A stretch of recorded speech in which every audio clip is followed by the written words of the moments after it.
नमस्कार, मी सुवर्ण zone kitchen मध्ये परत एकदा तुमचं अगदी मनापासून स्वागत. सगळ्या सबस्क्रायबरचे धन्यवाद, सगळ्या व्ह्यूअर्सचे मनापासून आभार.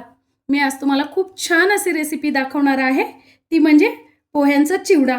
पण हा पोह्यांचा चिवडा आपण नेहमी बनवतो ना, तसा पोह्यांचा चिवडा नाहीये, तर हा आहे उन्हाळा स्पेशल पाणीपुरी फ्लेवरचा मस्त असा चिवडा, थंडगार.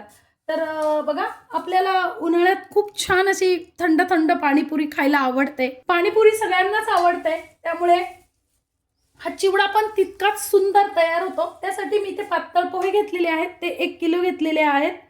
त्यानंतर मी ते कोथिंबीर घेतलेली आहे, स्वच्छ धुवून आणि कोरडी करून घेतलेली आहे. त्यानंतर पुदिना घेतलेला आहे, 1 जुडी कोथिंबीर, 1 जुडी पुदिना पण स्वच्छ, फक्त पानं अशी छान निवडून धुवून कोरडा करून घेतलेला आहे.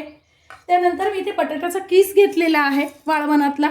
बटाट्याचा किस कसा करायचा, मागच्या वर्षी मी याची व्हिडिओ अपलोड केलेली होती चॅनलवर. या वर्षी परत लवकरच करणार आहे. थोडासा घेतलेला आहे कढीपत्ता. आपल्या आवडीनुसार आपल्याला मी इथे खोबरं घेतलेले आहेत, मिरच्या घेतलेल्या आहेत. मिरच्याचं प्रमाण तुम्ही कमी जास्ती करू शकतात. शेंगदाणे वाटीभर घेतलेले आहेत. त्यानंतर फुटाण्याच्या डाळवं घेतलेले आहेत वाटीभर. आणि इथे मी घेतलेला आहे जलजिरा, कारण आपण जो चिवडा बनवतोय ना, तो पाणीपुरी फ्लेवरचा बनवतोय ना, म्हणून मी इथे जलजिरा घेतलेला आहे. मी लवकरच आपल्या चॅनलवर जलजिरा घरी कसा बनवायचा, उन्हाळ्यासाठी स्पेशल सरबत कसं बनवायचं जलजिऱ्याचं, ते लवकरच व्हिडिओ अपलोड करणार आहे. चॅनल कंटिन्यू बघत राहा, म्हणजे तुम्हाला ती पण व्हिडिओ बघायला मिळेल. पोहे मी थोड्या वेळ उन्हात ठेवून घेतलेले आहेत, त्यामुळे पोहे ऑलरेडी कुरकुरीत झालेले आहेत. तरी सुद्धा पोहे आपल्याला थोडेसे भाजून घ्यायचे आहेत. पण भाजून घेताना ते पोहे असेचे असे ताटत राहावे, यासाठी आपल्याला काय करायचंय, ही पण मी टिप सांगणार आहे. थोडंसं मीठ टाकून घ्यायचंय पोह्यात, खूप नाही टाकायचंय, अगदी थोडंसंच टाकायचंय. त्यामुळे काय होतं, पोहे अकसत नाही. घेताना शक्यतो असा सिलिकॉनचा वगैरे किंवा मग लाकडी तुम्ही उचटणं वगैरेचा वापर करा. पोहे भाजताना मीठ टाकून भाजणे ही खूप छान टिप्स आहे. याने अजिबात पोहे आपले गोळा होत नाही किंवा अकसत नाही, तसेच्या तसे ताट राहतात. बघा, मीडियम गॅसवर आपण छान कलर पण पोह्याचा बदलू दिलेला नाहीये आणि छान असे कुरकुरीत होईपर्यंत पोहे आपण भाजून घेतलेले आहेत. बघायचं, असा तुकडा छान लगेच पडतो, म्हणजे पोहे आपले छान भाजले गेलेले आहेत. काढून घ्यायचे. या पद्धतीने मी आता सगळे पोहे भाजून घेणार आहे. बघा, मस्त असे आपले पोहे भाजणं झालेले आहेत, कुठेही पोहे आकसलेले नाही आहेत बघा. आणि आता बघा, मी इथे कढईत तेल घेतलेलं आहे, खूप जास्त तेल नाही घेतलेलं.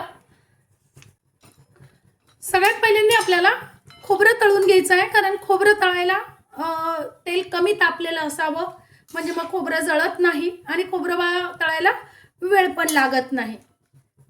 आता मीडियम गॅसवर आपल्याला खोबरं छान तळून घ्यायचं आहे. खोबरं आपलं तळणं झालेलं आहे, काढून घ्यायचं आहे. बटाट्याचा हा जो किस आहे ना, हा ऑप्शनल आहे, आवडत असेल तर टाका, पण या पद्धतीने तुम्ही करून बघा, खूप सुंदर लागतो. माझ्या मुलाला खूप आवडतो, म्हणून मी टाकते असं किस पोह्यांच्या याच्यात. खूपच सुंदर लागतो. तुम्ही शेव फरसाण पण घालू शकता. शेंगदाणे तळून घेऊ. शेंगदाणे पण आपले छान तळणं झाले, काढून घ्यायचे आहेत. आता आपल्याला डाळ्या तळून घ्यायच्या आहेत. डाळ्या ऑलरेडी भाजलेल्या आहेत, तरी पण थोडे 1-2 मिनिटं फक्त आपल्याला छान फ्राय करून घ्यायच्या आहेत. आपल्या डाळ्या पण छान तळून झाल्या आहेत, काढून घ्यायच्या आहेत.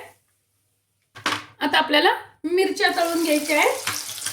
आता आपण जेवढ्या गोष्टी तळून घेतल्या ना, कोरड्या शेंगदाणे, खोबरं, त्याच्यानंतर बटाट्याचा किस, तो वेगळा ठेवायचा आहे.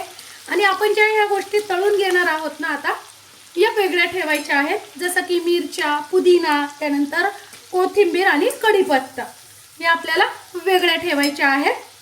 त्या पण आपल्याला छान कोरड्या कुरकुरीत होईपर्यंत तळून घ्यायच्या आहेत. जर मिरच्या, आता बघा, मिरच्या छान कुरकुरीत झालेल्या आहे, काढून घ्यायच्या आहेत. पत्ता पण आपल्याला छान कुरकुरीत होईपर्यंत तळून घ्यायचा आहे. कढीपत्ता कुरकुरीत अजिबात वेळ लागत नाही व्हायला, लगेच होतो एखाद्या मिनिटात. काढून घ्यायचा आहे कढीपत्ता पण. आता आपल्याला पुदिना फ्राय करून घ्यायचा आहे. बघा, तुम्ही ते पूर्ण वाळवून घेतलेला पुदिना घेतला तरी चालेल, पण त्याचा फ्लेवर थोडासा कमी येतो म्हणून मी असाच घेतलेला आहे. पण पुदिना मात्र कोरडा घ्यायचा आहे, त्यामुळे लवकर तळला जातो. तुम्ही जर ओला पुदिना घेतला तर तेल पण अंगावर उडेल आणि लवकर कोरडा पण होणार नाही. त्यामुळे पुदिना पूर्णपणे व्यवस्थित कोरडा करून घ्यायचा आहे. तुम्ही पाहिजे तर पुदिन्याची पावडर पण वापरू शकता. बघा खूप वेळ नाही लागला, पटकन फ्राय झालेला आहे पुदिना. पण काढून घ्यायचा आहे आता तसंच आपल्याला कोथिंबीर पण छान फ्राय करून घ्यायची. बघा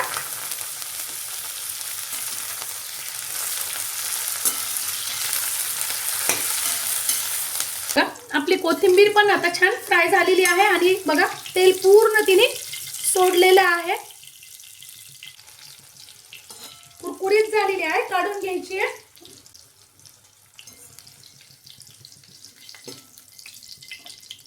आता बघा हे पण छान आपल्या वस्तू आपण तळून घेतलेल्या आहे आणि या ज्या या वस्तू आपण ज्या ओल्या वस्तू त्या तळून घेतलेल्या आहेत ना, या पूर्णपणे व्यवस्थित गार होऊ द्यायच्या आहेत.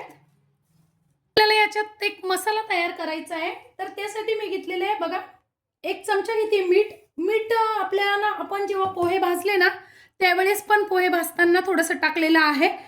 त्यानंतर 2 चमचा मी घेतलेली आहे जलजिरा पावडर. ही जलजिरा पावडर कशी बनवायची याची व्हिडिओ मी लवकरच आपल्या चॅनलवर अपलोड करणार आहे, नक्की जाऊन बघा. खूप सुंदर असं जलजिरा आपण घरीच तयार करू शकतो. तुम्ही पाहिजे तर विकतही जलजिराचे पाऊच मिळतात, तेही तुम्ही घालू शकता. पण आपण जेव्हा घरी बनवतो ना तेव्हा बिना भेसळीचं खूप छान असं घरी आपलं तयार होतात वस्तू. त्यानंतर मी इथे घेतलेली आहे 1 चमचा पिठी साखर. ही पिठी साखर मी खडी साखरेपासून बनवलेली आहे, त्याची पण मी व्हिडिओ चॅनलवर अपलोड केलेली आहे. खडी साखरेची व्हिडिओ.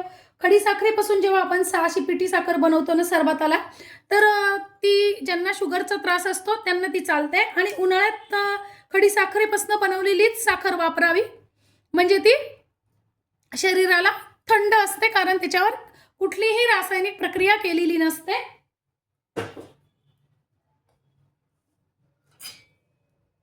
त्यानंतर अर्धा चमचा मी हळद टाकून घेते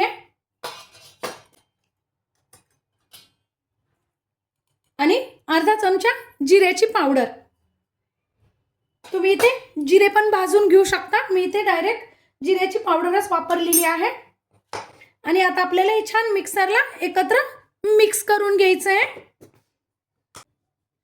आता तुम्ही म्हणाल या गोष्टी तर बारीकच होत्या सगळ्या, मग कशाला आपण मग मिक्सरमध्ये जेव्हा आपण फिरवून घेतो ना तेव्हा त्या एकजीव होतात आणि खूप छान असे मिक्स होतात. बघा किती सुंदर असा आपला मसाला तयार झालेला आहे, वास खूप सुंदर येतोय. मसाला मी काढून घेतलेला आहे आणि आपण या तळून ठेवलेल्या वस्तू पण गार झालेल्या आहे. त्याचा वापर आपल्याला करायचा नाहीये कुठेही. आता हे छान आपल्याला बारीक करून घ्यायचं आहे. तेल त्यात असल्यामुळे पाण्याचा वापर आपण कुठेही केलेला नाहीये, पाणी वापरायचं नाही, कारण आपण चिवडा बनवतोय. नाहीतर तुम्ही पाणी घालाल आणि बारीक कराल तर चिवडा सादळून जाईल. आता हे तळलेल्या गोष्टी मी यावर घालून घेते. बघा या पद्धतीने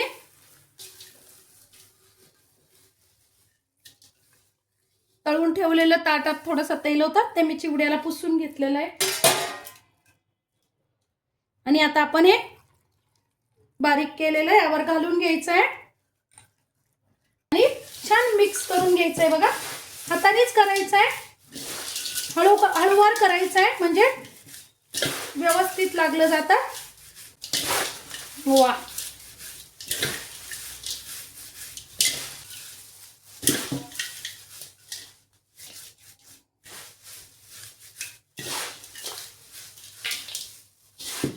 बघा काय मस्त असं कलर आलेला आहे, नॅचरल ग्रीन कलर तयार झालेला आहे. कुठेही आपण कलरचा वगैरे वापर केलेला नाहीये. हळूवार हाताने फक्त जे कोथिंबीर पुदिना आपण ते मिक्स करून घेतलेला आहे.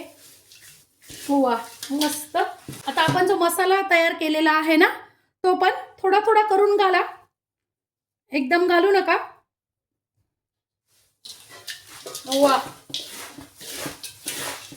तेल पण बघा किती कमी लागलेलं आहे चिवड्याला.